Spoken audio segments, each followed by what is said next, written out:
V Litiji na lokaciji Grbin pri zdravstvenem domu Litija so v juliju potekala arheološka izkopavanja. Na mestu izkopavanj se bo gradil večstanovanjski objekt z oskrbovanimi in klasičnimi stanovanji. Arheološka izkopavanja so bila predpisana zaradi keramičnih najdb, ki so izhajala iz predhodnih arheoloških pregledov. Med drugim je bila odkrita tudi kamnita konica iz kvalitetnega roženca, velika okrog 9 cm.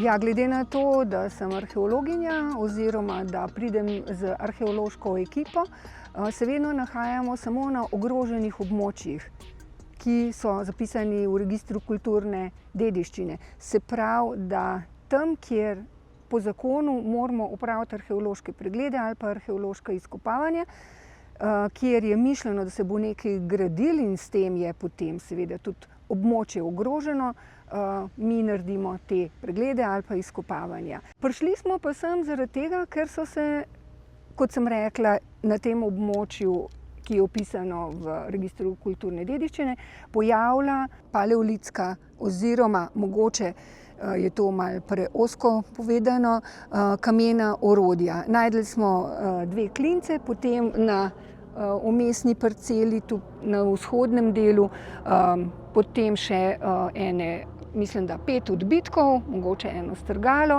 ki ni natančno kronološko opredeljeno, ampak lahko verjetno rečemo, da je paleolitsko.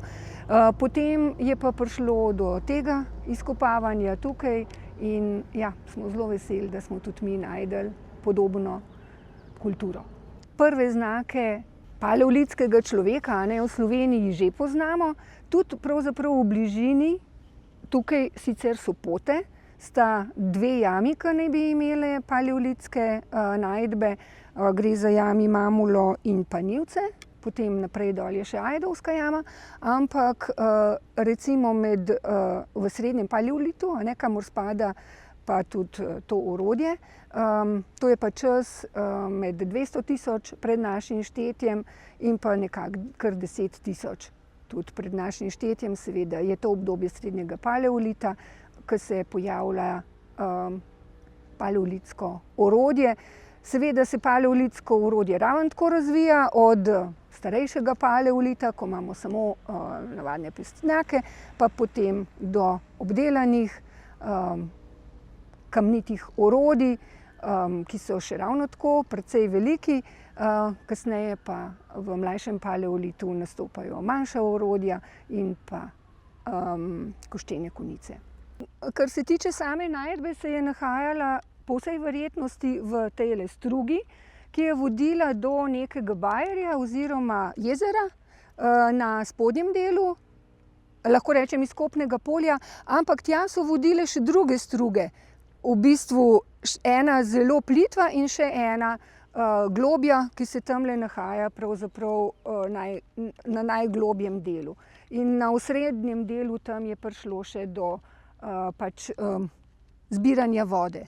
Seveda pa je možno, da je najdba toliko naključna, da je prišla od nekod drugod človek, ki je lovil in potem se je tukaj moglo nekaj zgoditi, da je ostala konica tukaj. V srednjem paleolitu, vkolikor gre to dejansko za paleolitsko oziroma srednje paleolitsko konico, mislim, po obliki je zagotovo taka, ampak bojo še strokovnjaki to natančno preučili, kaj je. Ampak če paše in pade v srednji paleolit, potem je bila to sulica, ker kasneje šele so začeli ljudje uporabljati kopja. Ja, v Mestnem muzeju Litija smo seveda nad najdbami in dejstvom, da so bila arheološka izkopavanja absolutno navdušeni. To dokazuje, da so ljudje na tem območju živeli že najmanj 10 000 let pred našim štetjem. Nadaljnja raziskovanja bodo pokazala bolj točno številko. In če povem, da najstarejše najdbe, ki so bile do sedaj najdene pred 12 leti, so poseljenost Litije umeščala nekako v 1700 pred našim štetjem, je ta razlika 8, 9, 10, 12, ne vem koliko tisoč let. daljša, nedvomno, v bistvu, bi se lahko rekla, kar revolucionarno odkritje in da to v bistvu Litija umešča med eno izmed najstarejših naseljenih območij v Sloveniji in morda tudi širše. Tako da smo teh najdb seveda izjemno veseli, se veselimo nadaljnjih arheoloških izkopavanj oziroma nadzora in seveda tudi izkopavanj na kakšnih drugih lokacijah, ki bodo to obdobje, če tako rečem, morda še širše osvetlila in seveda upamo, da bodo te najdbe nekoč vsaj v obliki začasne razstave na ogled tudi v našem muzeju.